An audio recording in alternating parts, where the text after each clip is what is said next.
Bonsoir à tous, ravi de vous accompagner pour une nouvelle édition sur Monaco Info. Voici les titres de votre journal. De nouveaux aménagements au refuge de la SPA de Monaco. La princesse Charlène, présidente de la SPA, et le prince Albert II ont découvert aujourd'hui ces récents travaux pour contribuer au bien-être des animaux. Reportage à suivre dans quelques instants. Il sillonne les mers sur sa planche pour lutter contre la pollution plastique. Miring Tinga se lance dans un nouveau défi, celui de rejoindre Rome par le rivage en planche à voile. Il a fait escale à Monaco et nous l'avons rencontré.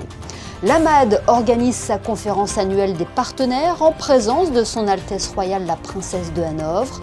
L'ancien Premier ministre Michel Barnier sera notre invité ce soir pour livrer son analyse sur le futur de la France et de l'Europe. Et puis Jean-Christophe Maillot dévoile une nouvelle version de Coréméou, un ballet envoûtant et entraînant présenté jusqu'à jeudi soir au Grimaldi Forum.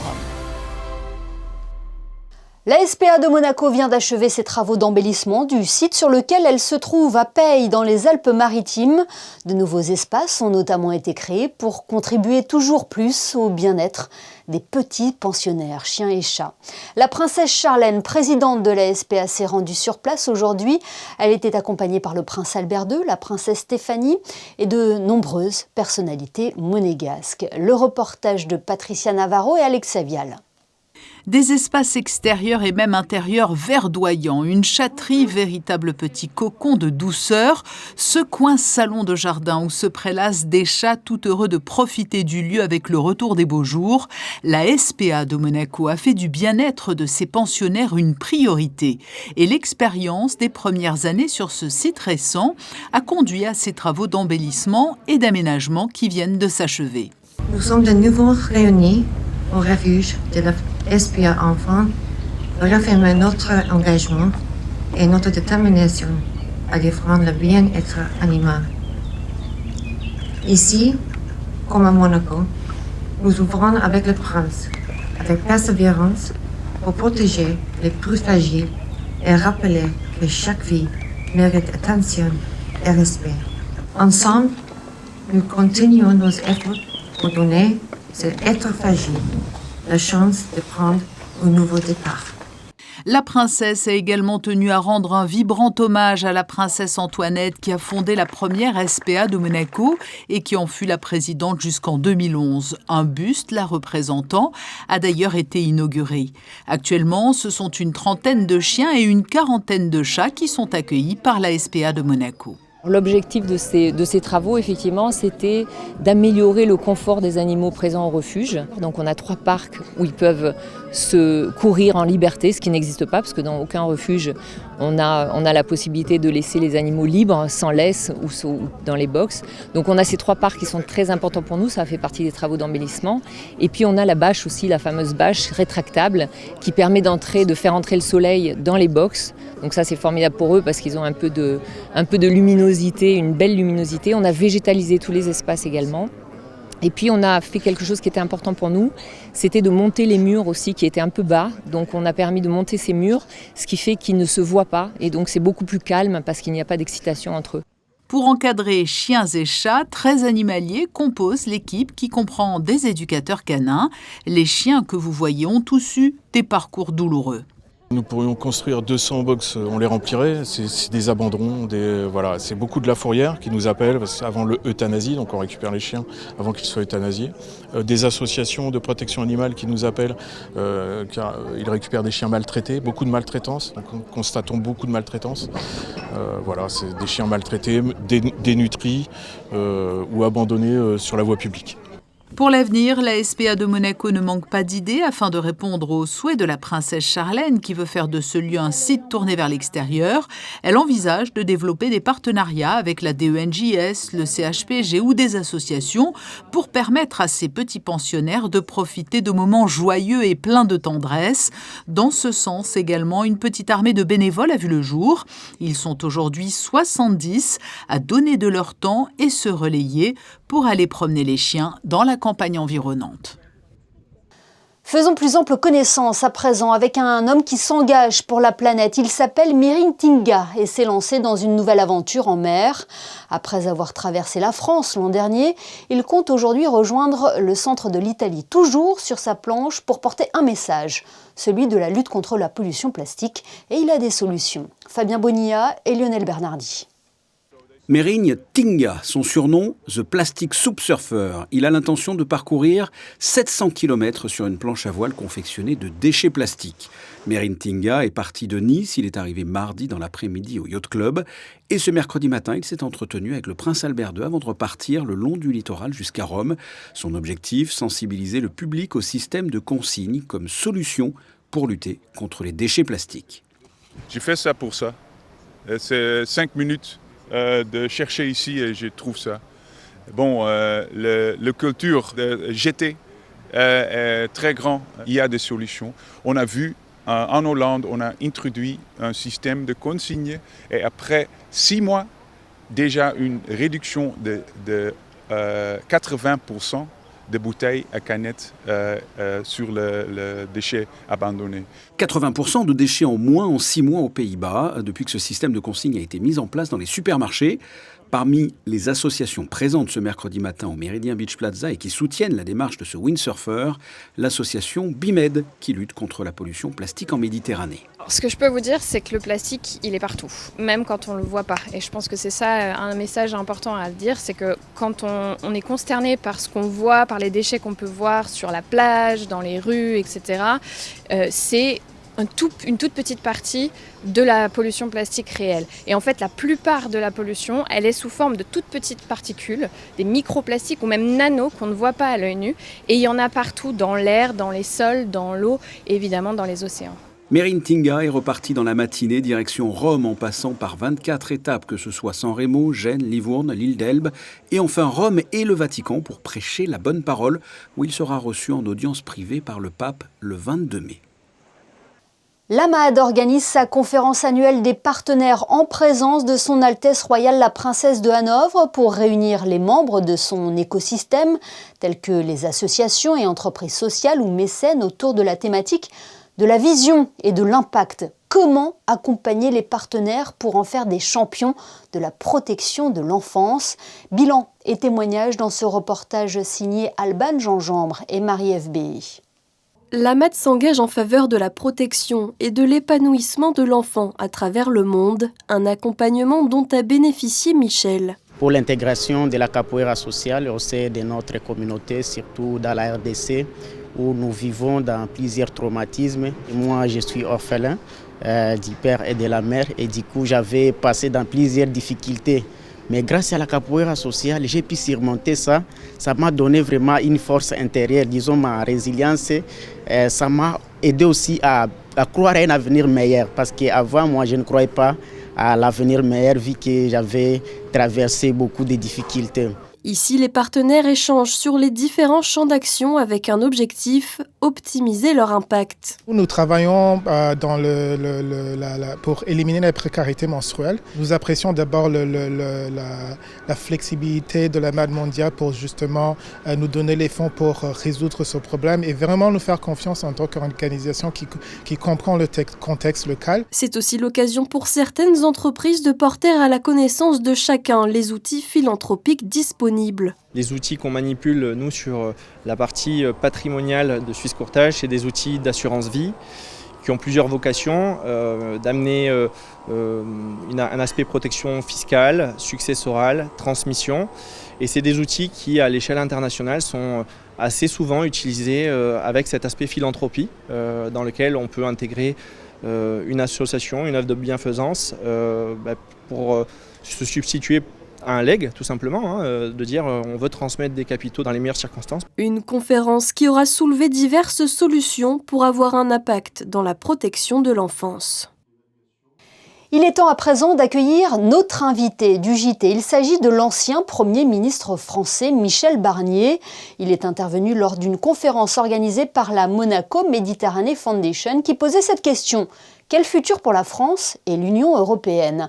L'actuel député de Paris a notamment évoqué la souveraineté européenne et les enjeux de la prochaine élection présidentielle française en 2027.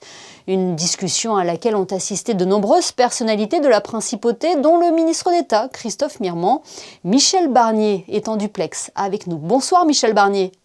Bonsoir. Merci d'être notre invité ce soir sur Monaco Info. Vous êtes connu pour votre expertise technique sur les dossiers européens. Vous avez d'ailleurs été négociateur en chef du Brexit. Est-ce qu'aujourd'hui, selon vous, l'Union européenne manque encore d'une réelle influence à l'échelle mondiale? Ça dépend dans quel domaine.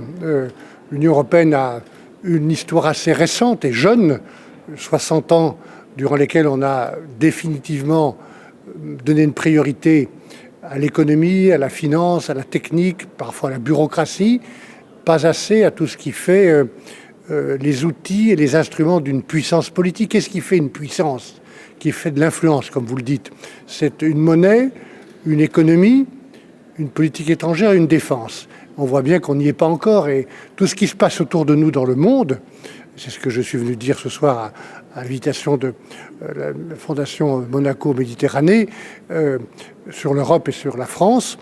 C'est tout ce qui se passe autour de nous, au Proche-Orient et actuellement en Ukraine avec cette guerre épouvantable que mène M. Poutine. C'est que nous devons nous donner les instruments, les dimensions d'une puissance et d'un acteur global. Voilà ce qui est en cause. Une question de volonté aussi. Et une question d'unité également. Pour vous, c'est vital? L'unité est assez claire. Quand vous regardez les 15 années passées, on a affronté beaucoup de crises. Depuis la crise financière terrible qui a détruit des millions d'emplois, qui est venue des États-Unis, la crise du Covid, la crise du Brexit que j'ai gérée comme négociateur, plus récemment la crise migratoire venue avec la guerre en Irak et en Syrie, et puis naturellement la guerre d'Ukraine. Toutes ces crises, on les a abordées en défensive, le dos au mur. Malheureusement, on n'avait pas anticipé, mais on a plutôt bien résisté. Et l'unité a été la clé de cette résistance. Je peux en témoigner notamment pour le Brexit, où ce n'était pas si évident que ça, que les 27 pays parlent d'une seule voix. J'ai eu l'honneur de porter cette voix par rapport aux Anglais. Et il y a un terme que vous défendiez déjà il y a un peu plus de 2 ans ici même à Monaco, c'est le terme de souveraineté et l'identité d'un pays. Est-ce que c'est toujours aussi primordial de conserver cette souveraineté? Oui, je me souviens, et j'ai en mémoire les débats qui ont eu lieu, qui ont toujours lieu entre les autorités monégasques, la principauté et l'Union européenne sur la crainte que certains règlements ou certains contrats ou certains accords avec l'Union européenne fassent perdre des éléments de l'identité d'ici de la principauté. Mais c'est le même souci qu'ont tous les peuples. Moi, je me bats pour une Europe qui soit unie. C'est pas uniforme. L'unité, c'est pas l'uniformité. Et l'unité européenne, pour laquelle je milite depuis que j'ai 15 ou 16 ans, à l'époque derrière le général de Gaulle, c'est une unité qui respecte l'identité nationale, qui respecte la différence, la langue, les traditions, la culture de chaque peuple. On n'est pas là pour être broyé comme dans une purée de marron, disait le général de Gaulle. Eh bien, je crois que l'Europe doit comprendre, à Bruxelles, on doit comprendre qu'il faut respecter les identités nationales tout en construisant un cadre qui nous permette d'agir, de compter, de peser dans le monde. Sinon, on est balayé, on devient sous-traitant ou sous influence des Chinois et des Américains.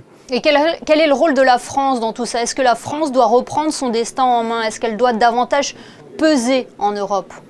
D'abord, elle doit peser pour elle-même et régler les problèmes qui sont les siens et que personne n'a créés à notre place. Les 35 heures et ses conséquences en matière de compétitivité, l'endettement de la France qui est gigantesque, 3200 milliards, l'excès de bureaucratie, ça ce sont nos décisions depuis 40 ou 50 ans et personne ne viendra les régler à notre place. En revanche, oui, la France doit participer au destin européen dans lequel se trouve une partie de son propre destin. Pour ça, il faut qu'elle retrouve de l'influence et donc qu'elle réduise sa dette, qu'elle retrouve de la stabilité politique, ce qui n'est plus le cas depuis la dissolution. Voilà les 2 clés pour que la France retrouve de l'influence dans le jeu européen. Est-ce que l'élection présidentielle de 2027 devrait clarifier cela? Mais c'est l'occasion, j'espère qu'elle clarifiera. c'est l'occasion en tout cas d'une élection qui est la plus importante et qui commande toutes les autres, à condition que le président qui sera élu dispose d'une majorité absolue pour l'accompagner. Donc on en est là, donc c'est ça qui est le grand débat pour les Français dans les 12 mois qui viennent. Nous évoquions en début d'entretien l'Union européenne. Comment vous voyez l'UE dans 10 ans ?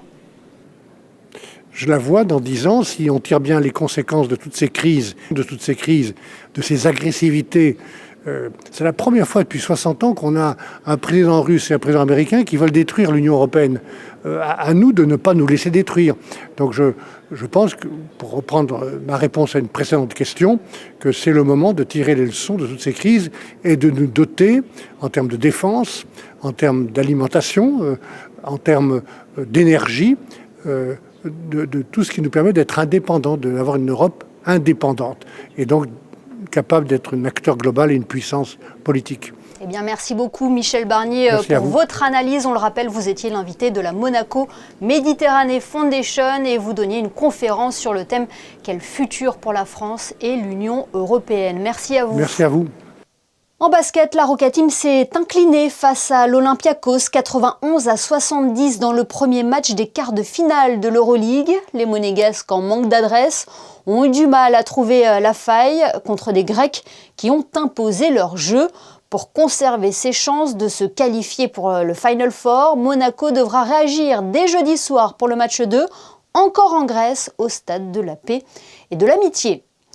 L'aventure se poursuit à Madrid pour la paire Valentin Vachereau-Romain Arneaudo. Associés en double, les joueurs de la Fédération monégasque de tennis se sont qualifiés pour les quarts de finale de ce Masters 1000 en battant le duo Bambry-Vénus 7-6, 3-6, 10-2 en un peu plus d'1h30 de jeu.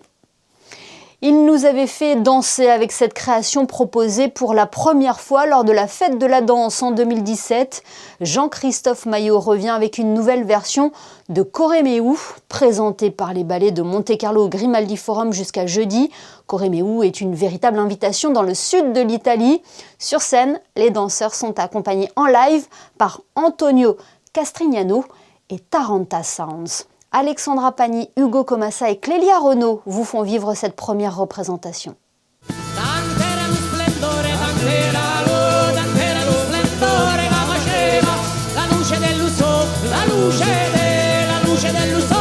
Il y a des ballets qui résonnent en vous dès les premières notes, les premiers pas. Corréméou est de ces souffles puissants dont la mélodie continue de vibrer après la représentation. Un ballet envoûtant, et cette nouvelle adaptation séduit toujours autant le public. Avec ses nouveaux morceaux, Jean-Christophe Maillot a souhaité prolonger le plaisir. Je me suis aperçu que c'était une pièce à tiroir que j'enrichis petit à petit. Là, il y a 3 nouveaux morceaux que j'ai en tête que je vais probablement faire prochainement. Donc je ne parlerai pas d'une autre version, je parlerai d'une évolution permanente d'un ballet qui s'enrichit des expériences et des nouveaux danseurs qui arrivent, des envies passagères avec des petites pièces que je rajoute qui font 3, 4, 5 minutes chacune.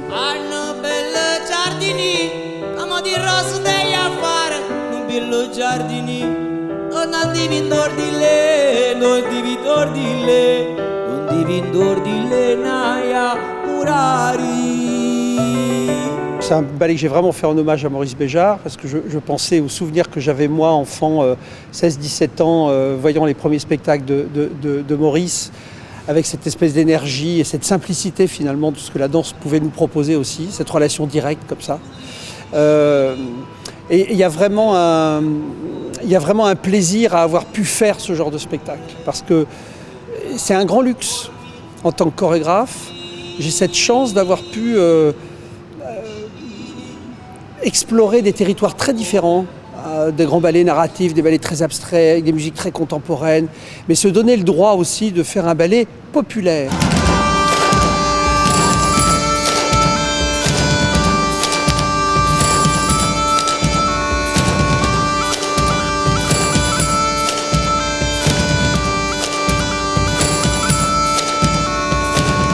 Cela fait bientôt 10 ans qu'il collabore avec Antonio Castrignano et la Taranta Sounds depuis la première édition de la Fête de la Danse en 2017, où le public monégasque avait pu découvrir la tarentelle, cette musique si particulière venue de la région des Pouilles.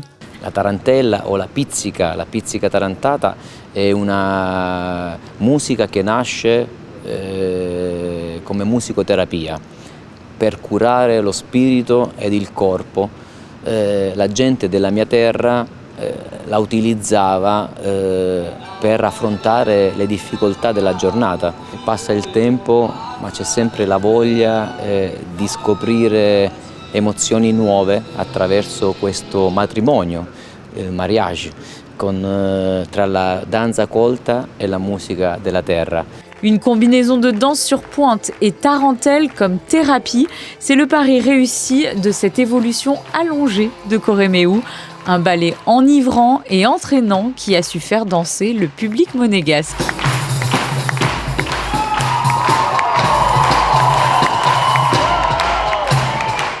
Restons au Grimaldi Forum avec les 10 ans du salon Art Monte-Carlo. Cet événement dédié à l'art moderne et contemporain réunit cette année 26 galeries internationales et entend renforcer sa place parmi les grands rendez-vous européens du marché de l'art. Les détails de Christine Petit-Homel sur des images de Thomas Deus. 10 ans déjà pour Art Monte-Carlo qui s'impose comme l'un des temps forts du calendrier culturel monégasque. Au Grimaldi Forum, les grandes galeries internationales ont répondu présentes avec des pièces majeures soigneusement sélectionnées, des œuvres fortes, iconiques, capables de créer un dialogue avec les collectionneurs et le public. Le salon fête les 10 ans cette année, c'est un rendez-vous ultra important pour nous, étant donné que nous sommes implantés en Principauté depuis 2008. On a vraiment mis en avant ce qu'on fait au quotidien. Donc vraiment des artistes d'après-guerre, avec pour citer Pierre Soulages, Jean Dubuffet, et puis des artistes un petit peu plus modernes et classiques comme Picasso, Chagall, et aussi des artistes contemporains comme Pietro Bells ou Andy Denzler, parmi d'autres. Autre temps fort de cette édition, une collaboration avec la maison Georges L'Enfant autour de pièces d'exception où se mêlent histoire, savoir-faire et création contemporaine à travers une sélection d'œuvres porteuses d'une véritable mémoire et d'un travail joaillier remarquable. La Galerie du Razzo est spécialisée dans les avant-gardes du XXe siècle. Et ces avant-gardes, ce sont toutes celles qui, par des manifestes ou par des déclarations esthétiques radicalement différentes de leurs aînés, veulent changer le monde et changer la vision qu'on en a. Et cette fois-ci, je montre les artistes de l'art optique que je fais remonter au début du XXe siècle, notamment à Delaunay, qui s'appuie sur des théories de la couleur, à Duchamp, qui travaille aussi la façon de laquelle on sature le nerf optique, d'une façon un peu plus comique chez lui, et avec Georges L'Enfant, qui est l'un des plus grands joailliers du XXe siècle, une maison parisienne qui a bientôt 127 ans, et qui a, dans les années 70, créé une collection basée sur l'art optique. Et donc, cette collection Optical, il l'a créée dans son coin et distribuée chez toutes les maisons de joaillerie de l'époque, qui étaient distributeurs, chez Boucheron, chez Tiffany's, chez Van Cleef, et c'était un échec commercial cuisant. Et pour moi, c'est le propre de l'avant-garde. Et donc, dans cette conversation avec cette maison de joaillerie, je me suis dit quoi de mieux que d'aller chercher ce qui fait l'histoire de cette maison, ce qui fait son goût, son avant-garde, et de la montrer à côté des tableaux, là où certains bijoux ont leur vraie place. Et pour cette édition anniversaire, un nouveau rendez-vous vient enrichir le salon, Earthly Delight, inspiré des écrits de Luis Buñuel. Cette exposition collective explore le plaisir comme acte de création à travers des œuvres de Barrington, Alice ou encore Edrusha, entre introspection, précision et lenteur du geste. C'est un dispositif qui rassure autant les bénéficiaires que les proches. La téléalarme est un système de sécurité connecté mis en place en 1986 par la mairie de Monaco. Elle accompagne depuis 4 décennies les personnes isolées ou fragilisées de la principauté qui en font la demande. Mardi après-midi, une fête était organisée pour cet anniversaire en présence notamment de nombreux bénéficiaires. L'opportunité de revenir sur le succès de ce dispositif avec Fabien Bonilla et Lionel Bernardi. La téléalarme permet aux personnes en perte d'autonomie, âgées ou malades, de vivre chez elles en étant reliées à une alarme téléphonique 24 heures sur 24. Le système de téléalarme propose différents détecteurs pour les chutes, les incendies, le gaz ou le monoxyde. Depuis 40 ans, la mairie a mis en place ce système en collaboration avec la compagnie des sapeurs-pompiers. Des bénéficiaires de la téléalarme se sont retrouvés à l'invitation de la mairie à l'espace Léo Ferré pour un goûter et un spectacle. Ce service, c'est en cas de, souvent quand vous êtes seul ou même pas seul à la maison, vous avez un malaise, vous sentez une chute, avec ce système de médaillon ou de bracelet, vous appuyez. Pendant la journée, la mairie vous répond, voit s'il y a lieu d'intervenir avec les pompiers. Et si c'est le soir, les pompiers prennent le relais et éventuellement donc arrivent chez vous, vous transportent à l'hôpital, etc. Donc vous ne passez pas une nuit par terre, voilà, c'est vraiment nécessaire. Et quel que soit l'âge, puisque notre plus jeune bénéficiaire a 40 ans et le plus ancien 105. Pour en bénéficier, il suffit d'être résident, peu importe l'âge, et avoir une prescription médicale. Actuellement, 764 personnes bénéficient de la téléalarme. C'est une sécurité, parce que je suis toute seule. J'ai toujours peur de tomber, donc c'est une sécurité. Je ne la quitte pas, je l'ai toujours au bras. Uniquement sur un an, en 2025, 2062 appels ont été enregistrés et il y a eu 698 interventions de pompiers grâce à ce système de téléalarme. Ce journal est à présent terminé. Dans quelques instants, les prévisions météo suivies d'un tout nouveau magazine Dis-m'en plus sur toi, le premier conf show de Monaco Info. Le champion olympique de rugby à 7, Antoine Zegdar, s'est prêté au jeu des questions-réponses avec des journalistes un peu particuliers. Hâte que vous le découvriez après ce journal. Quant à nous, on se retrouve demain à 19h pour une nouvelle édition. Nous évoquerons notamment le Conseil économique, social et environnemental des jeunes, toujours force de proposition. Ce sont les photos de fin de JT de ce soir de Stéphane Dana. Belle soirée à tous sur Monaco Info.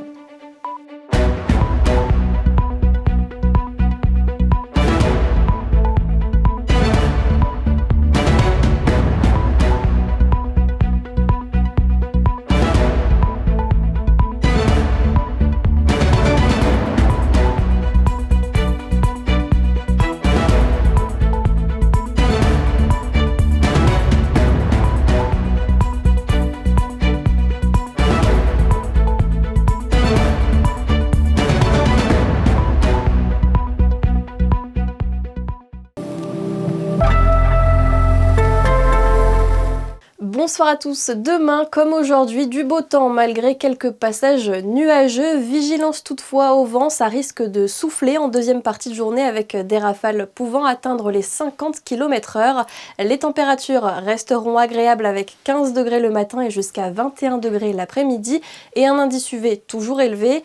Demain, jeudi 30 avril, nous fêterons les Robert et on se quitte en musique avec le célèbre trompettiste Miles Davis puisque demain, c'est la journée internationale du jazz.